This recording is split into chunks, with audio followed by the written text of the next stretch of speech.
వచ్చే IPL season లో పలు జట్లకు కొత్త కెప్టెన్లు రాబోతున్నారు. అధికారికంగా ఇంకా ప్రకటించుకున్న పలువురు స్టార్ క్రికెటర్ల పేర్లు ఆయా జట్ల కెప్టెన్ల రేసులో వినిపిస్తున్నాయి. ఒక్కసారి కూడా ఐపీఎల్ టైటిల్ గెలవని రాయల్ ఛాలెంజర్స్ బెంగళూరు ఈసారి సరికొత్తగా కనిపించబోతుంది. వేలంలో వ్యూహాత్మకంగా వ్యవహరించిన ఆర్సీబీ యువ సీనియర్ ఆటగాళ్లతో జట్టును రెడీ చేసింది. అయితే కెప్టెన్ గా ఎవరిని ఎంపిక చేస్తారనే దానిపై మాత్రం సస్పెన్స్ నెలకొంది. తాజాగా Bengaluru head coach Andy Flower కొత్త కెప్టెన్ గా ఎవరికి అవకాశం ఉందనే దానిపై కీలక వ్యాఖ్యలు చేశాడు. ప్రస్తుతం ఫ్రాంచైజ్ వర్గాల అభిప్రాయం ప్రకారం జట్టులో యువ ఆటగాళ్లకే ప్రాధాన్యత ఇవ్వనున్నట్లు చెప్పాడు. కానీ కెప్టెన్సీ పగ్గాలు సీనియర్ ప్లేయర్ కి అప్పగిస్తారన్న ప్రచారం పైన స్పందించాడు.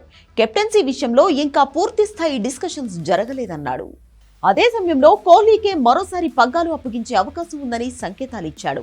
మరోవైపు ఆర్సీబీ డైరెక్టర్ ఆఫ్ క్రికెట్ మో బొబార్డ్ సైతం కెప్టెన్సీ అంశం గురించి ఇంకా చర్చించలేదని చెప్పినా పరోక్షంగా కోహ్లీ వైపే తాము మొగ్గు చూపే ఛాన్స్ ఉందని రివీల్ చేశాడు. జట్టు కూర్పుపై ఆండీ ఫ్లవర్ ఆసక్తికర వ్యాఖ్యలు చేశాడు. ఈసారి మాత్రం ఆర్సీబీ తలరాత మారుతుందంటున్నాడు.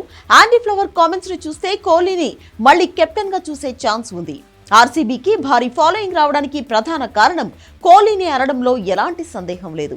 తన ఇమేజ్ ద్వారా ఆర్సీబీ ముఖ చిత్రంగా మారిపోయిన ఈ రణ్వీర్ సింగ్ 2011లో తొలిసారి కెప్టెన్ గా పగ్గాలు చేపట్టాడు.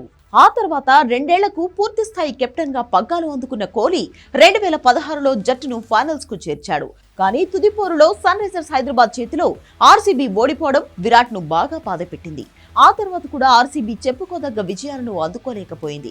దీంతో కెప్టెన్సీ భారాన్ని తగ్గించుకోవాలని నిర్ణయించుకున్న కోహ్లీ 2021లో సారథ్య బాధ్యతల నుంచి తప్పుకున్నాడు.